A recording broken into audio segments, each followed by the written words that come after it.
Hello, everyone, and welcome to episode 16 of the G1 Features podcast. Your G1 Features podcast, pretty much. It's right there in the title, the podcast that is on G1 Features. As always, my name is Madhero, and with me, as always, is Gear. How are you doing, good sir? I feel like we're really starting to get settled in our new home as part of the Rooster Teeth website. Yeah, it's been a transition. It's way easier to post now. I'll give it that much.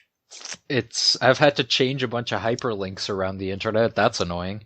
Yeah, it's been, I have no idea, I'm still experimenting with it. At this point in time, I'm gonna post a new Scroobies, up on it, and that's gonna be interesting to say the least, because there are less tools to work with the blogging, journal, actually, so far.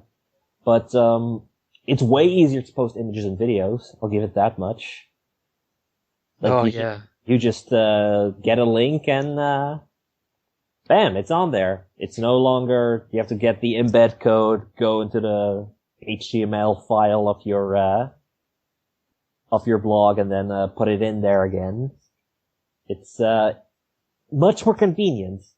Now, if only more tools were available. Mm. But hey, let's not, complain too much. How have you been, doing, besides the whole, nestling in the new Rooster Teeth home? I've been okay, I haven't been up to much lately. But nothing, particularly interesting to talk about, I suppose. No. Sometimes there's just these moments where not a whole lot happens. Not at least in terms of, sometimes real life, kicks in and all that. But, yesterday was, at time of recording, was Daredevil Season 2, so I've been watching that a bunch. I have seen exactly one episode, and I will keep it that way until later tonight. Much later tonight, actually. I have a Pathfinder game to run. Shit. Oh, is that the reason why we're doing this now in the afternoon? All right. Yeah. Okay, we're doing this in the afternoon, people. But, yeah, it's it's like 5:30 in the afternoon. It's 5:30, but, yeah, it's, yeah, I'm on episode 6 right now. Jesus, man. Yeah. Well, some people have already finished it. I'm just like, how? I think I finished Daredevil Season 1 in 3 days or so. I think it took me about a week-ish. Yeah. I tried to do one episode a day, and then I did the last 4 episodes in an afternoon. Yeah. There's, I think we had this talk either yesterday or 2 days ago, but the whole, just how Netflix just puts all its stuff in just one go. Only sometimes. No, what do you mean? Well, Better Call Saul, for example. Shadowhunters. Yeah, but there you have the thing, because those aren't Netflix-produced shows, sort of. Sort of. In the US, for example, Better Call Saul is still on AMC, the home where Breaking Bad is, and there they get the episode every week. So, Netflix does the same. They can't just put the entire thing on there already when, the people in the US have to wait. I think they did the same with Fargo, season 2. Let me think, and with Shadowhunters, I believe, isn't that Mortal Instruments or something? Because I remember the movie, and the movie, bombed hard, but apparently it just got a second season. Did it? Yeah. Oh, I'm so excited. You like it? No. But I love it. It's I love this show, but it's so bad. One of those scenarios. Yeah, oh my god. Just everything about it is just hilariously, awful. Yeah, apparently it's a show on ABC Family, in the US. I'm not surprised. Or as it's called now, Freeform for some reason.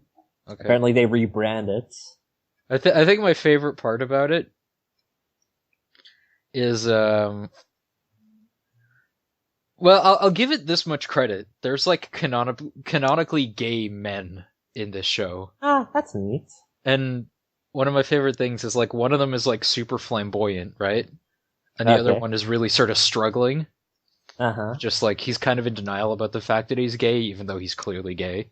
It's kind of like the Modern Family, those gay, types, or is that maybe a bit of a stretch?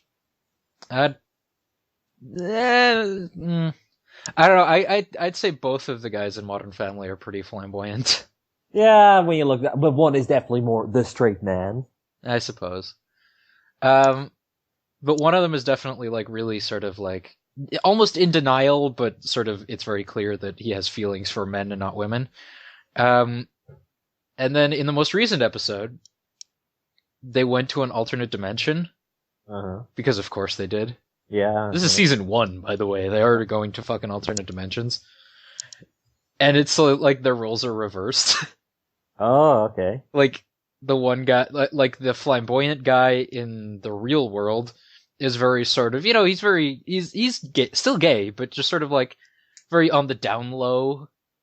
And the other guy is just like super out Okay. and very flamboyant about it. I love that. Yeah. I think that's really neat.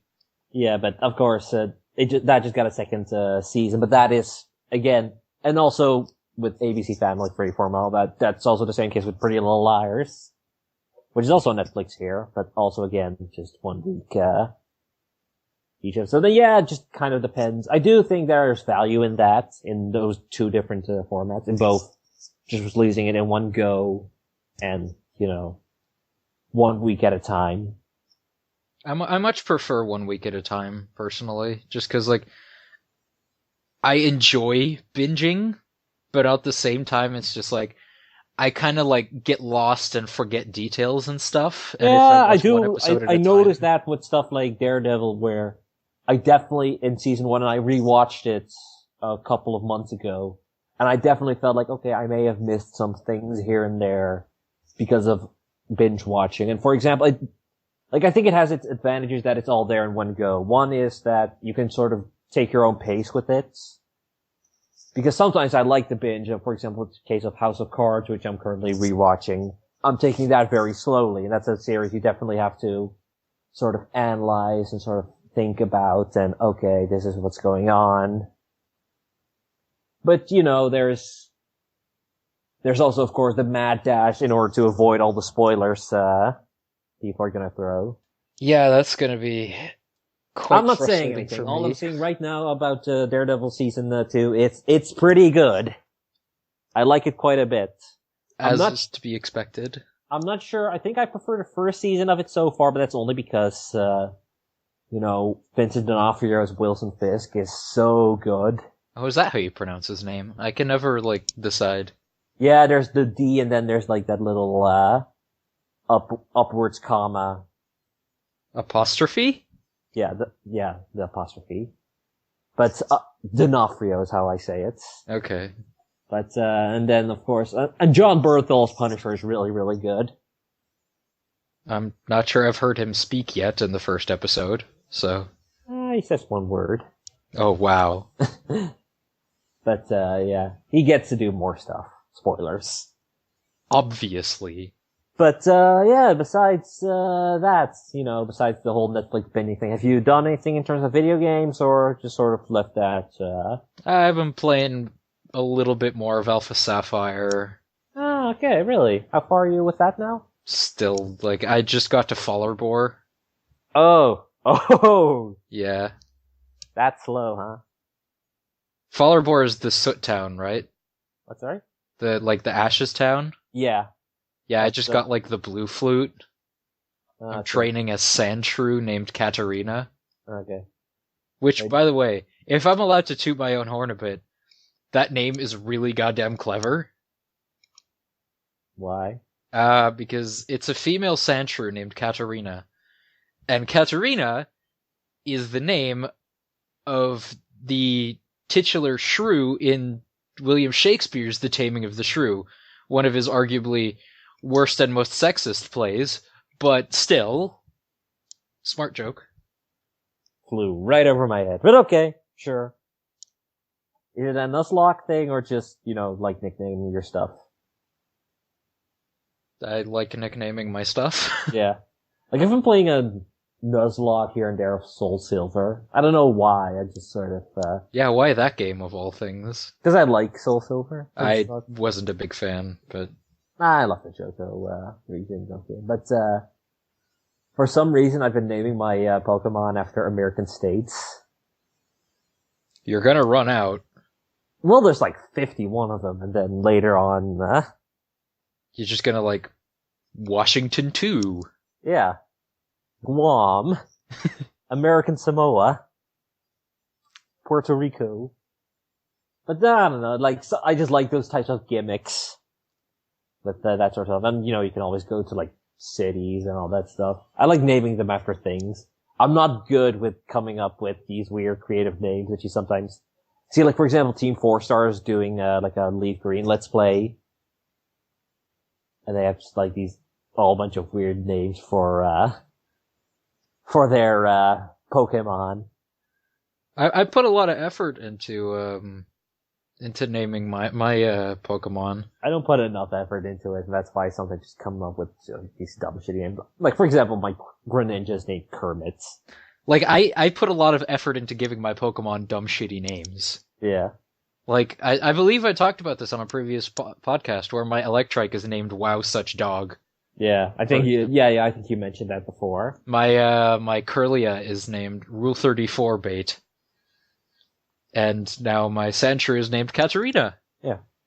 Speaking of Pokemon, anyway, like I've been playing the demo of Pokken Tournaments.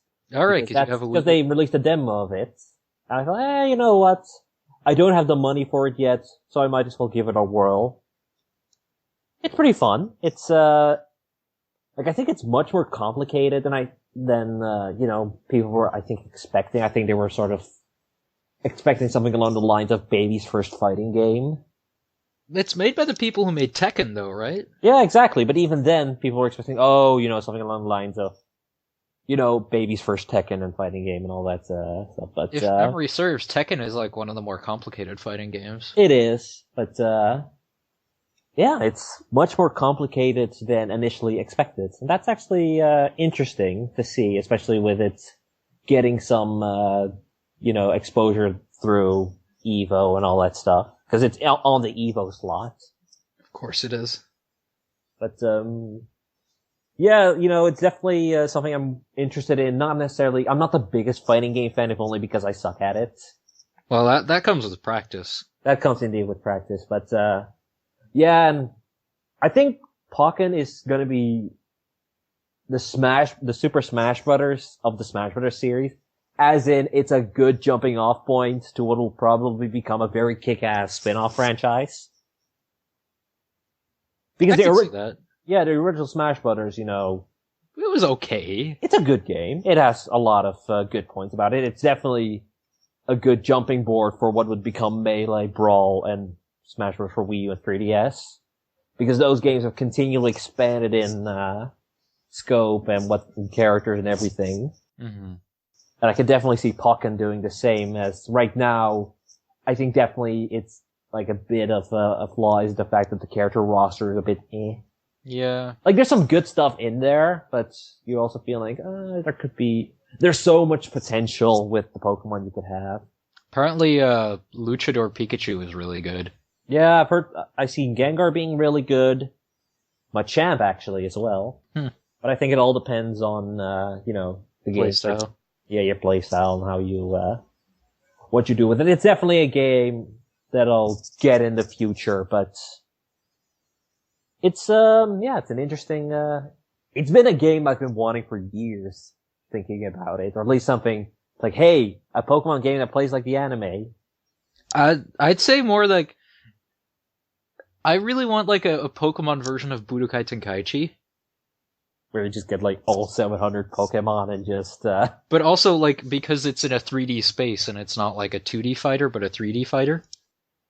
Okay. Now Pokken it's weird, because it is technically 3D, but sometimes it locks into 2D, parts. It's very weird, but it works somehow. But I don't know, like, Budokai Tenkaichi is full 3D. Yeah. Like. I know. That's the Pokemon game that I want. I can see that work, but I doubt that Sun and Moon is that, but... Obviously. Sun and Moon is just going to be another mainline Pokemon game. Yeah. A game like Pokemon Tenkaichi is something you'd need to do on a console. You couldn't do that on a handheld. Well, Namco does do Budokai Tenkaichi, I believe, so... Yeah, but they're not going to put it on 3DS, is what I'm saying. True. Wii U then, or NX? Yeah, like I said, you'd need to do that on a console, not on a handheld. Yeah. But, Yeah, so that's what I've been playing a bit. For the rest, I'm very, very close to beating Cyber Sleuth, but Nice. yeah, like I've put 80 hours into that game, and it's funny because it's probably like, I'd give it a 7.5 out of 10, but I don't regret having spent those 70, 80 hours. Dude, I've been playing Borderlands 2 again recently. Really? Yeah. What caused that? I enjoy it. It's a fun game. I love Borderlands. It's like Destiny, but better. Yeah, it's definitely that, more fun world, more, an actual story, and fun writing. characters. And just, fun loot system, the whole, better shebang. loot system. Yeah. Borderlands 2 is a game I really enjoyed playing with a friend. I'm like doing two different things. I'm continuing with my solo character who's like level 33, I think. Okay.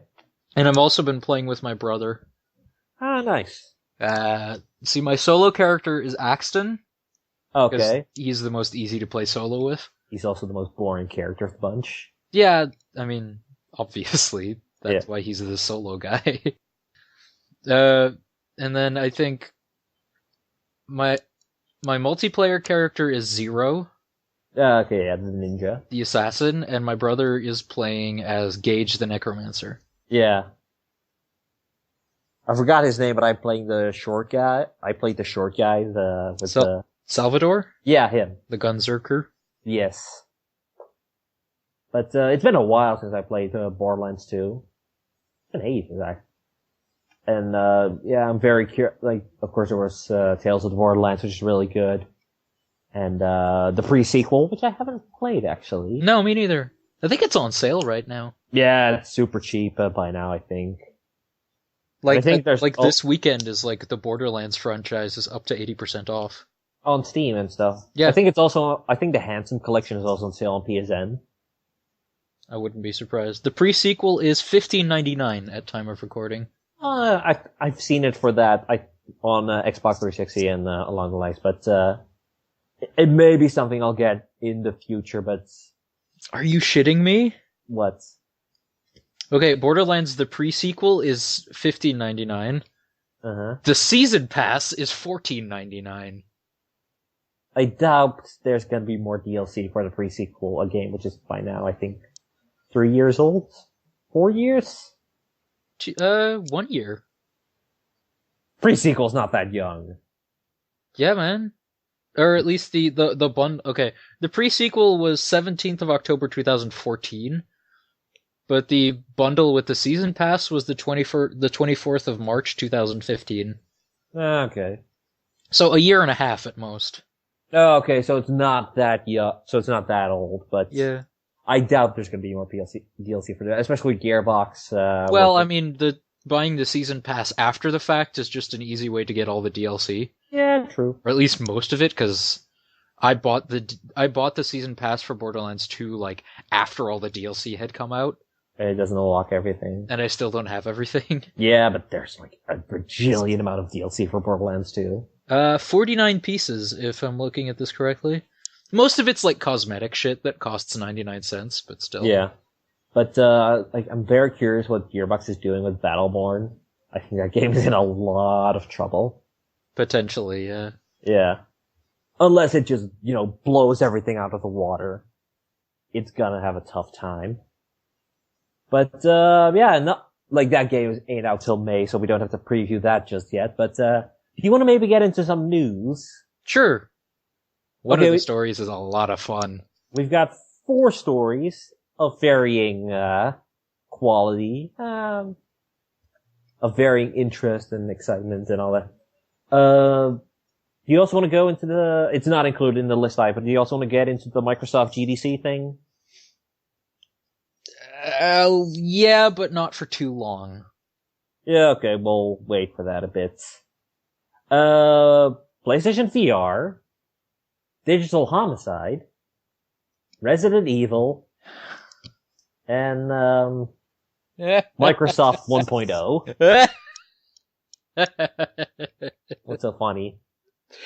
I know what the Resident Evil story is. Yeah. If only because I told you. Yeah. I kind of wanted to keep it a surprise, but I just had to go through, talk to you about it and see. Yeah. Okay. Let's start with PlayStation VR. Let's get that out of the way. Yeah. Okay. So at GDC, Sony had their press conference and talked a bit about their future, what they're doing, and one of the big things that of course they talked about is PlayStation VR, which is of course a big deal for them, and they finally gave us a price and a release date. It's coming out in October, and we're getting it, and it's going to cost $400, which is of course $200 less than the Oculus Rift, and also half as much as the HTC Vive. But there's a bit of a caveat. For one, it needs the PlayStation camera to work. You know, that thing that I think no one has. Also, the PlayStation 4 itself. And of course the PlayStation 4 itself. So, there's already that added cost. But, let's count that as, for example, the PC that you also need. Like, you need a PC to get an Oculus Rift to run and all that stuff. Mm-hmm. So let's not add that to the mix. But, and, some PlayStation VR games use the PlayStation Move. Yes, that thing still exists. I don't personally know anyone who owns one of those. Neither do I, actually. But, yeah, so then it turns out there's a bundle that is for $500 that comes with all that stuff, plus a game, I believe. But, yeah, the PlayStation VR, I could say its price is $500 for all the stuff that you need. Mm-hmm. What do you think of that price? Do you think, That's about what I was expecting. It was about what I expecting, too, especially when, the Oculus Rift prices and, HTC Vive, dropped. And I assumed that they were not gonna go higher than that. They can't afford to do that, especially with the price of the PS4, sorry. I don't know, I think I've said all I want to say on VR. I'm not. Well, that's too bad, because we're gonna talk more about it. Yeah, I'm not planning on getting the PlayStation VR, at least anytime soon. Partially just because it's so expensive, and partially just because I have zero interest in VR right now. Yeah. I guess it's a decent price. It's got some pretty interesting games lined up for it in the future. I think there was a Psychonauts one. Yeah, that was a short Psychonauts bits one. There's Riggs, I believe. Oh, there's that robot golfing one. Yeah, 100-foot robot golf, Robinson the Journey. There's some stuff here and there which definitely looks interesting with the PlayStation VR. I don't know, I'm just sort of tired of hearing about it for now, which is I can imagine. Because it's not even out yet. It's the big talk with video games now, the whole VR conversation, and of course right now it's a question between the price and whether it's worth getting now or waiting and all that stuff. I can imagine that, especially if you're not interested, that the talk, the domination of it right now is really annoying. Mm-hmm. And I'm definitely, I personally, having experienced VR technology, not PlayStation VR, I don't know how that is. Also, I haven't played VR games, but I'm definitely excited by the possibilities that it brings.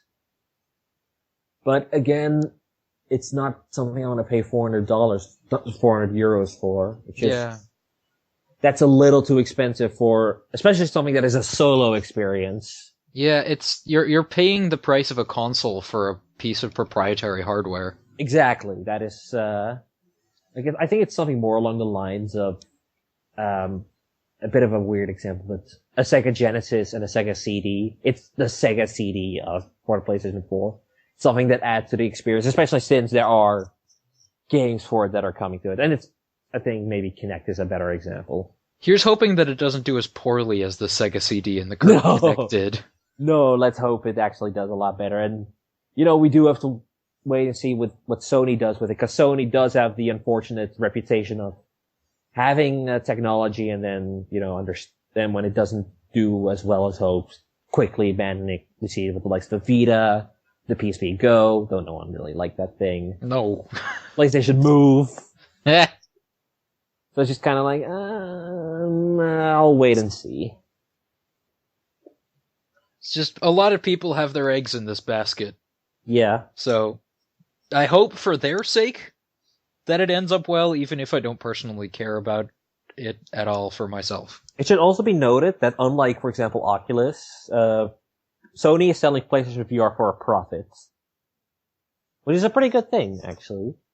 Good for them, yes. Yeah. So, of course, it can also mean that should the sales be disappointing, they can lower the price. Mm-hmm. Moving on then, we've got, Digital Homicide, Resident Evil, Microsoft 1, and Microsoft 2. And Microsoft 2 is Microsoft GDC, and the other is... Well, that's for you to find out.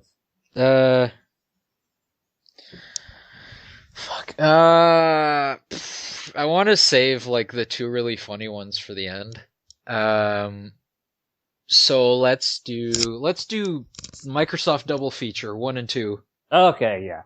We'll first start off with a fun Microsoft thing, because Microsoft has pretty much opened the door for the possibility of open cross-platform play. Now, this is something you obviously, along the lines of Castle Crashers, which, is between Xbox 360 and PC, and also with Street Fighter V, which is PlayStation 4 and PC.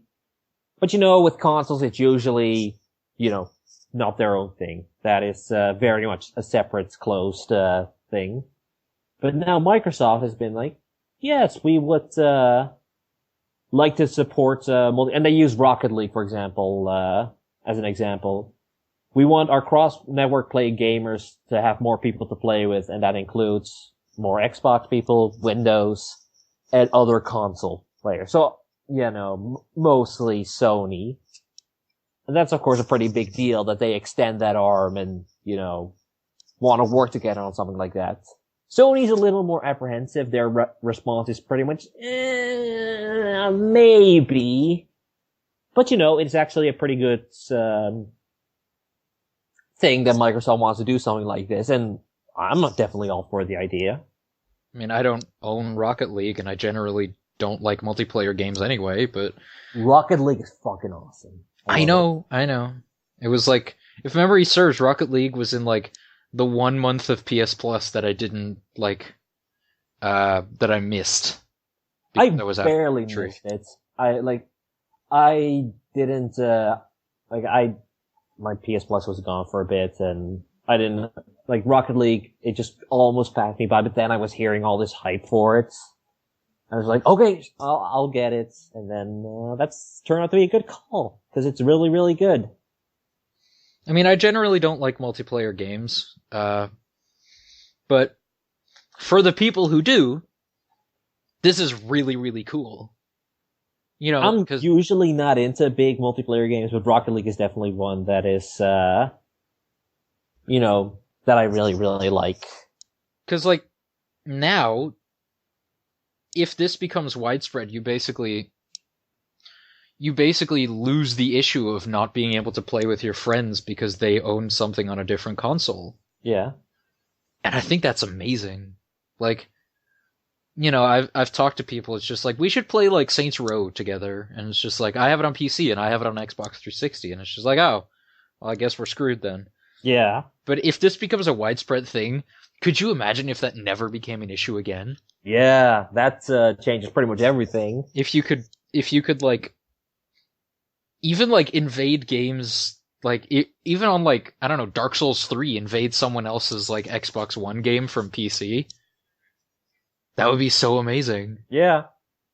It definitely, there's always the console wars going on and all that stuff, but... And this is, the first step in making sure the console wars are, less of a thing. I don't think Sony and Microsoft themselves give any crap about the console wars. Oh, no. They just care about their bottom line. Yeah, and they care about the actual... Unless it benefits them, they don't care about the console wars. Mm. Because, Microsoft, I mean Sony definitely threw Microsoft under a bus with the whole Xbox One thing. Yeah. Which was hilarious. They came out of, was it E3? Yeah. Yeah. They came out of E3 looking like heroes for barely changing anything. Yeah. And Microsoft that was such a shit show. E3 2013, never forgets. Except if it was 2014, but... moving on to something less, for something more stupid for Microsoft. Yeah. Microsoft, they've been pretty heavy in the Games Developers Conference at GDC, and they recently hosted a Women in Gaming panel. All good stuff, give, people who usually do not have as big a stage more, give them a highlight and, all that good stuff. But, then, at an after party... That same day, they had an after party on Thursday night with scantily clad schoolgirl dancers, at the party. Big sigh. Rubbing forehead. Paid to socialize with attendees and, basically just undercutting all of Microsoft's intentions to be more inclusive towards women in tech. Now, it should be noted that that Xbox's boss Phil Spencer, yesterday, I think, came out with a statement that basically decried the whole thing, used some very, very strong language, and I get the feeling that it's just like, no, Phil, this is a business thing, you're not allowed to swear, that he really had to sort of, hold back on that regard when he was writing this. But he basically heavily came out against this, of just look, this is not at all what we want Microsoft to represent, and we're going to start an internal investigation to make sure this never happens again. Yeah. So good on you for damage controlling that very well, Phil. Spencer, the king of smart casual dress. Yeah. But the fact that this happened at all is just come on. Yeah. I'm not sure how big to blame even Microsoft is. I think it's just kind of like an event organizer or something like that. Yeah. And they didn't really think about the fact, timing and just how it looks along the lines when this comes out on social media. But Microsoft CEO, Satya Nadella has talked about it, and he's kind of talking about an unconscious bias and all that, not where we want to be. Aaron Greenberg, who's head of marketing at Xbox, is kind of this is not a good look for us. No. I think Major Nelson has also probably said something, decrying, what had happened. And basically all of Microsoft is going, we are sorry, and this will hopefully not happen again. Please understand. Yeah. Cause we don't have to blame the women for this in the sense that, they were just getting paid, it's just a job and all that stuff. Yep. It just doesn't come off, particularly well, for Microsoft in this scenario, and, it's a whole issue with the tech bro culture that is, in the Silicon Valley. Microsoft done fucked up. Yes, done goofed. Okay, we've got 2 more stories left, and these are quite funny, actually. Oh, yeah. Digital Homicide and Resident Evil. Okay, save the best for last. Let's do Digital Homicide first. Some people would say one is, but, yeah, Digital Homicide. When do you hear those names? When you hear that name, what do you think? Jim Sterling. Yes, exactly. Jim, of course, it was late 2014 when Jim Sterling did a video on the slaughtering grounds. And that set off a chain of events that led us to where we are today. Yes. Where Digital Homicide is one of the most notoriously, hilariously incompetent indie devs with just a really bad disposition, a really nasty demeanor, and an inability to take criticism. Oh yeah, that especially. It's it's all come because of Steam, in the terms of Steam Greenlight, where you can put your game on there for a couple of bucks. And, 100 isn't exactly a couple of bucks. Yeah, and they're all of varying quality. Yes. Mostly terrible. Mm. But, yeah, they are very much the poster child of that. Oh, yeah. And, just recently, Jim Sterling did a video on 18 games that Digital Homicide put on Steam Greenlight. 18!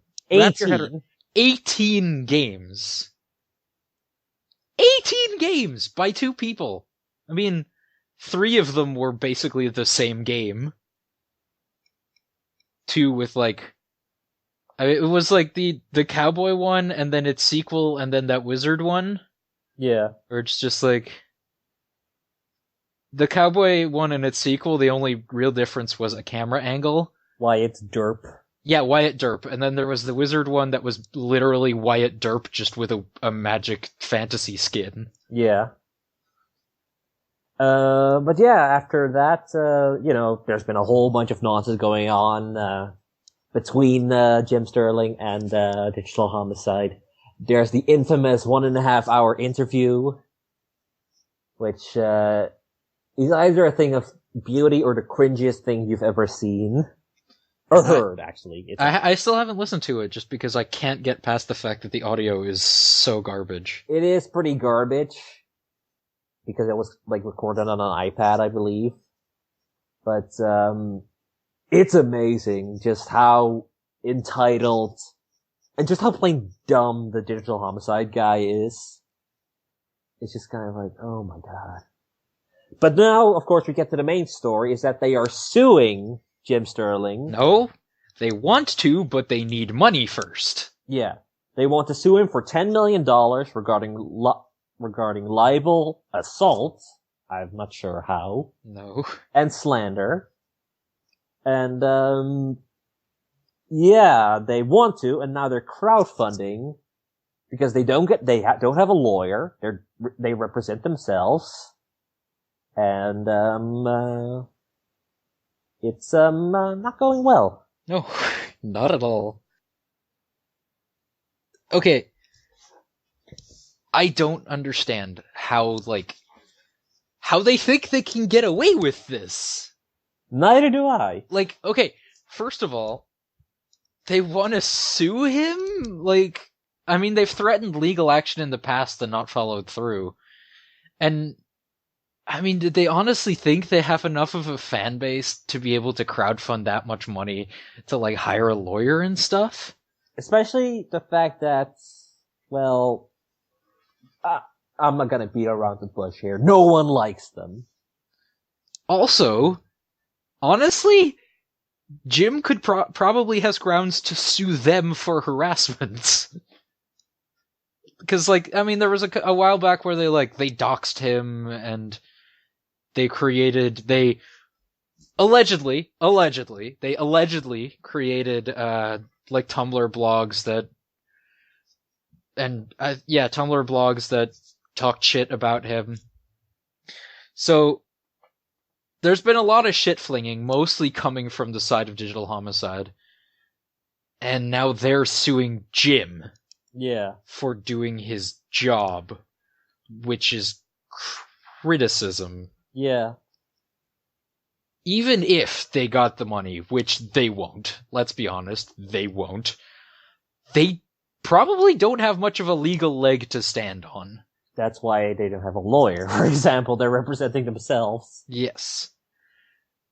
Quit while you're ahead, lads. Yeah. Just stop. It is getting...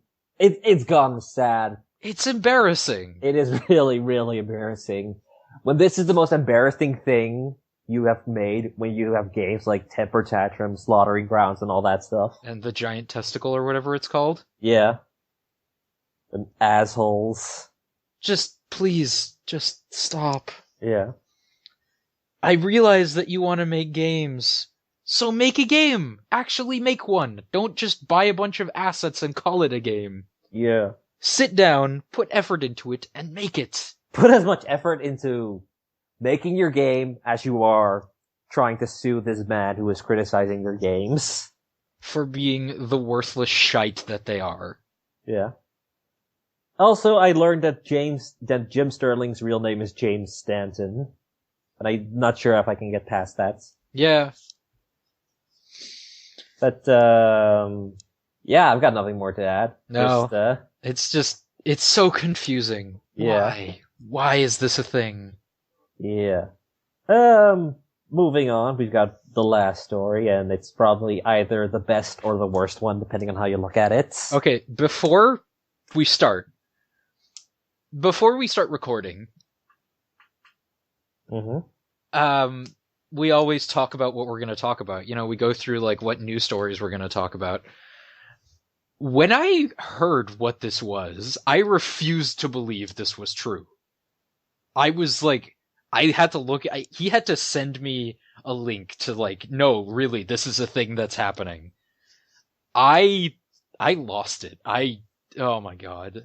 Ugh. Okay, what do you think Resident Evil? What do you think? You think survival horror?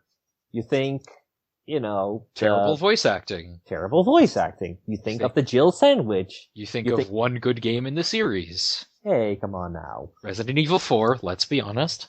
Nah, they may have not aged well in terms of gameplay, but Resident Evil 2, and even 3 are still very affecting in their own way. But, you think of punching boulders, maybe. You think of, racism. No, come on. Resident Evil 5. You think of blowjob giraffes. You may think of the shitty-ass Mila Jovovich movies. But I bet what you don't think of is singing. No. Some genius is coming up with Resident Evil, the musical. And no, this is not one of those jokey-ass musical things. This is actual serious musical. I mean, if Spider-Man got a musical... Yeah, true. Which was apparently awful and injured so many people that they had to pull it after like 3 weeks. Spider-Man 2, too many Spider-Men. Fight Off the Dark or something. Turn Off the Dark, yeah. Turn Off the Dark is what it was called. Yeah. Yeah. I mean, fair enough. I mean, let's be honest, Capcom wasn't making good games with its IP, so... Yeah. But a musical? Yeah, it's... A musical. Like, I'm just reading the Kotaku article. It's done by the people who also make the Ace Attorney stage production. I mean, Ace Attorney I can kind of understand because, I mean, yeah, it's about law and murder, but it's ostensibly a comedy. Yeah, it's comedy drama, I'd say, but there's definitely a lot of comedic elements in there. But like, I don't think intentional comedy when I think Resident Evil. It's one of those things you read as sort of a joke, something you see like on The Simpsons, like on the billboards, like Resident Evil the musical, and then you sort of laugh at it for a couple seconds. And then you realize that it's too early to be April 1st. Yeah. Or something along those lines, yeah. Because we're halfway through March. It's too early for this. Yeah. This is a thing. Like, who at Capcom was like, we want to make a musical, but we don't know what franchise we're going to use. We could do Street Fighter? Ooh, we haven't done anything with Mega Man in a while. You know what would be really good on stage with, like, extravagant musical numbers? Our zombie game. Resident Evil, let's fucking do this shit. How did you think, when you say it like that, I think Street Fighter could make a really good stage show. Honestly, yeah. Yeah. I would watch that. I would watch the hell out of that. Maybe not a musical, but, with all the choreography that goes on with that, you could make a hell of a stage show with that. I mean, let's be honest, that's basically what wrestling is, but... Yeah, true. But it's apparently, you can thank G2 for handling it. He's a playwright and director who's also making a Japanese production of My Fair Lady. And if you're interested, for some reason, and you're probably interested in Resident Evil the musical, you can go to Tokyo and watch it there from September to October, or in Osaka in November. So, yeah, enjoy that. Yeah, that's certainly a thing. How do we move on from that? Well, let's, we talked about a lot of fun stuff. So let's talk about some more fun stuff, because we do have some stuff that's coming out in the very near future. Yes, exactly. We were going to talk about the games and stuff coming in March 21st to 28th. And there's some interesting stuff in there, for sure. Definitely. Our first game is definitely, how familiar are you with old school Double Fine adventure games? I know of a lot of them. I can't say I'm a particular fan of the Scum engine they were made in. Mm-hmm. Stuff like, Monkey Island, Day of the Tentacle, all have very good reputations. I'm not a particular fan of the engine, so I haven't really played them, but I know that they're very highly regarded. Yeah, exactly. I mean, we recently saw, we're seeing a bit of a resurrection. I'm not sure what exactly. I think Disney may, in fact, have something to do with it, with the way that looks. But we saw Grim Fandango remastered, and now we're getting Day of the Tentacle remastered, a game that came out back in 1993. Wow. Was never released on anything else after that, I believe. And is now getting a re-release. I'm pretty sure it's on GOG. I'm pretty sure it's on there now, but... Well, yeah. It wasn't before that, but... And it's now also coming to PS4 and Vita. But yeah, that's of course very exciting stuff if you've been wanting to try those games for the very first time. And also we got Full Throttle coming at some point as well. So oh, sweet. That was Tim Schafer's last game with LucasArts, right? Yeah. No, that was Grim Fandango, actually. Really? Grim Fandango was still LucasArts. Okay. And after that he moved on to Psychonauts. But yeah, that's cool stuff. Other game is a bit weird, and one I just found out about today. Stranger of Sword City.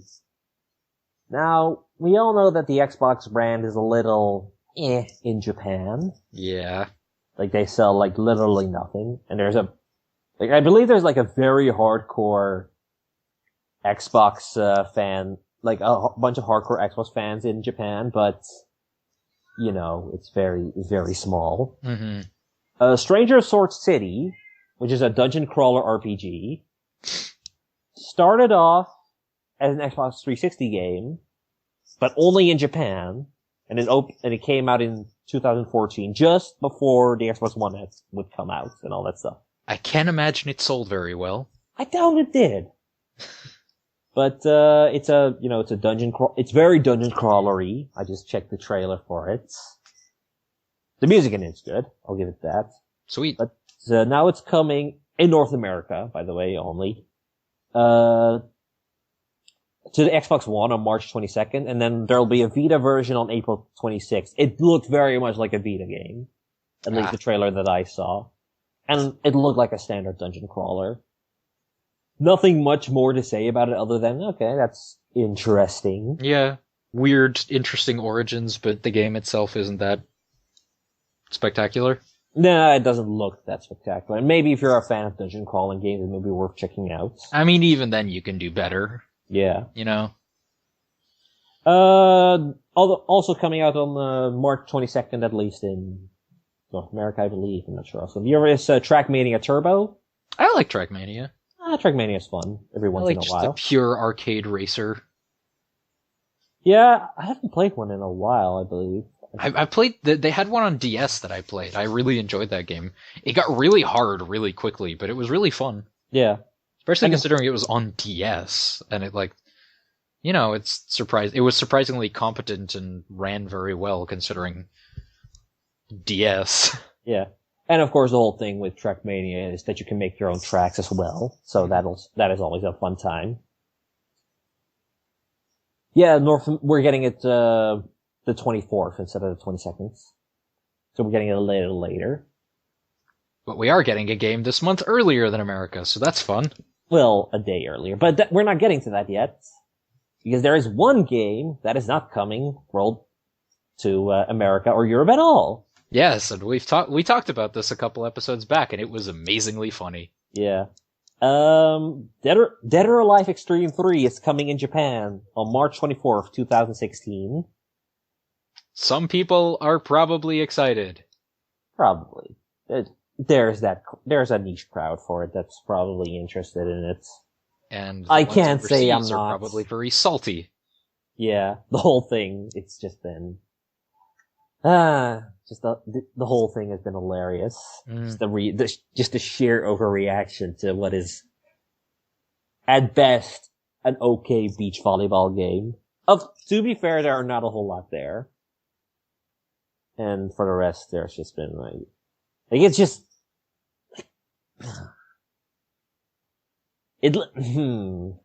Just, why do you care so much? yeah. But anyway, that game's finally coming out, so if you're really interested, you can import it. Yeah, and with because Amazon Japan, it's now easier than ever, I believe. Yeah. So, if you're interested, go at it. A game I'm much more interested in, though even then, it's more your thing than mine, probably. Mm-hmm. And that's Hyrule Warriors Legends. I played the demo for Hyrule Warriors Legends on my new 3DS. I still haven't. I know it's out there, but I haven't given it a shot yet. It's pretty cool. I kind of wish the demo went on a bit longer because, the boss shows up and then it ends. You don't get to fight the boss. Honestly, I like it better than Dragon Quest Heroes. Okay, and that's just from the demo. Yeah, just because, the combat is way more satisfying. It's, Dragon Quest Heroes it plays a bit more like an RPG in the sense that you fight through waves of enemies and then get to the boss, whereas like a more traditional Dynasty Warriors kind of game, Hyrule Warriors is just you're on a map. And there's enemies just all over the place. There's constant battle and warfare, and you can basically go anywhere, but you do have objectives that you have to get to on the map and stuff. The combat is also a lot better. Okay. There's combos you can do and stuff, whereas Dragon Quest Heroes didn't have as much of that. Dragon Quest Heroes you have a melee combo and you have spells. Okay. Whereas Hyrule Warriors, you have light attack and heavy attack and doing different I think it's light attack and special attack technically. But then combining light attack and heavy attack in different ways just does different combos. Yeah. And that's only if you get some you got from a demo. Did you get to play with multiple characters with Yeah, I got to play as Link, Zelda, and Impa. Okay. And you sort of get to switch between them. Link has to go here, Impa has to go here, Zelda has to go here. You have to follow Zelda as Link at some point, and then while Link and Zelda are doing something on the right side of the map, Impa has to defend a thing on the left side of the map. It's pretty cool. Okay, so definitely something that you're interested in checking out. I will definitely be buying this game. Nice. Okay, and of course it comes with some more stuff than the Wii U version did. Getting more characters along the lines of Midna, I believe, is in there. Yeah. Linkle. Although I am a little bit upset with the labyrinthine freaking DLC structure that they have going on. It's so I still don't quite understand how it works. I don't quite get it either. It seems like there's multiple packs to get and all that stuff. And that's just it's a handheld game, dude. Calm down. But I do think there's also it's supposed to be for the the Wii U version as well. I think it's sharing. Kind of like what Smash Brothers did. Yeah. Although Smash Brothers wasn't quite as complicated. Yeah, that was more just hey, this is also on Wii U and this is also on 3DS, and you can buy it. Because, this game has a season pass, and even with the season pass, you don't get everything. So then there's, an extra pack or something. I don't know. It's all confusing and weird. Moving on, we've got one last thing that we'll probably talk about, and that's, of course, on March 28th, we officially get the Oculus Rift. After all this talk, after all this... the fact that it's taken so long. It's been in the talk for so long when you think about it, especially when its Kickstarter was, in 2013 or so? Something along those lines, and then Facebook bought the technology, and then... And, it's always been tested, you've seen it on TV and other stuff, and now it's actually, the consumer version is finally coming out on March 28th and will cost $600, and comes there's a whole bunch of games for it. There's 2 Eve games if you're into that stuff. There's Keep Talking Nobody Explodes, which is a great game. Adrift, which looks really cool. Adrift is basically like Gravity, the game. Windlands looks pretty cool. Yeah. I've seen gameplay footage of that. Mm-hmm. There's, if you're into VR, which, like I said, I am not, Oculus coming this month. Yeah. That's crazy. I know, it's kind of like Dawn of Justice in the sense that we've been talking about it for so long, and now that it's actually out, it's like, oh shit, it's out. Yeah. Oh, okay. Is Dawn of Justice coming out, like, next week? It is coming out next week, yeah. Ugh. That's gonna be interesting to see. Like, apparently the reviews are supposed to come up, on Tuesday. Also, that means that, Civil War is also coming out next week. Civil War ain't out till next week, son. It's out on, like, I think May 1st. What? I thought they were launching it on the same day. No, they were at one point. Like, Dawn of Justice was on May 1st as well, and then Captain America Civil War was gonna be May 1st as well. Marvel has pretty much taken the first week of May slot, for pretty much its whole, slate. And then it was just like, okay, who's going to move first? And then it turned out to be DC. Okay. So no, Civil War is still a few weeks away. Not too long, but, you know. I know I'm not going to be watching Dawn of Justice because it looks like poopy garbage. I'll give it a watch, if only to have my own opinion on it. It looks like absolute toilets. I'll tell you if it's good or not. But, anyway, since we don't have any questions, and why didn't you send us questions, guys? Gave you a whole day! That's Jesus, man. way more. I mean, I'm exaggerating, of course. Yeah, okay. It's fine. It happens sometimes. And we did have some good stuff to talk about. Yeah. I mean, Resident Evil the musical pretty much makes this whole episode worthwhile. Oh my god, dude. I'm still... just thinking about it just makes me laugh. Okay. I do have to wonder, like, I'm just gonna take this downtime to come up with more video game musicals and then sending them to the companies and say, hey, can I make this? Fucking Kid Icarus the musical, let's do this. Yeah. Well, Uprising is pretty much a Saturday morning cartoon, so... Yeah, I know. God, I hope we get another Kid Icarus game. Yeah. Maybe. We'll see. I mean, with the second stick on the new 3DS, it could actually, like, not hurt your entire hands. Yeah, exactly. I may be able to actually play it. Yeah. Being a left-handed person. Because I really liked Kid Icarus Uprising. But, yeah, I think that's about it. You can, please follow, G1 Features on, screwtag.com. You can, send me a friend request and follow it, and we'll be sure to bring in more content, for you to show, and, you can also follow me as well on the Twitter machine at the Madhero, and I would appreciate it. And it'd be really fun, and also it'd be fun if you ask questions and all that stuff. And, where can they follow you? You can find me on Twitter at Gear12_Turbo, and on Twitch at twitch.tv/Gear12. Alright. Well, I think, that about does it. I'm gonna write my Mega Man musical, and see, if they are interested in it, and if not, I have my I'm still working on my Darkstalker scripts. Captain Commando is in there. And God knows what other Capcom franchises they might be interested in doing. I mean, at this point, I wouldn't be surprised if Konami did musicals as well. Yeah, would happen.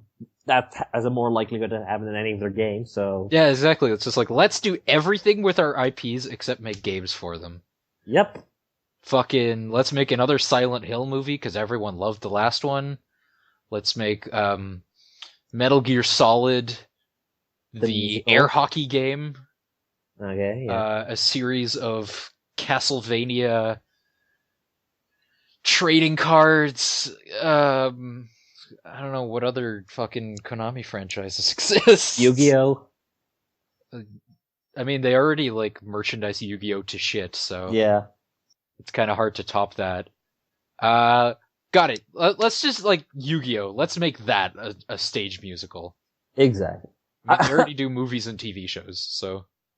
I can't wait. Alright then, that's about it for us. Bye guys! Bye! I think that might be, like, literally just an hour. Yeah, it was short but sweet. For the first time in, like, ages. Because my goal is always to have an hour, and then we always go to like an hour and a half. Yeah. Nah, last episode was a bit shorter, I think. Last episode was like an hour and 12 minutes, I think. Yeah. It's short but sweet, I like it. I had to cut a couple bits out because like your mic just fucked up. Oh, sorry about that. Yeah. Well, I mean, I like to think I did some pretty stealth edits on that. Nice. Okay, then I'm gonna go cook dinner because I'm home alone right now. I'm gonna heat up dinner because I have leftovers. Yeah, I have leftovers as well, so I'm gonna do that as well, probably. And then I have to run Pathfinder in an hour and a half. Okay, good luck with that. Alright, bye. Bye.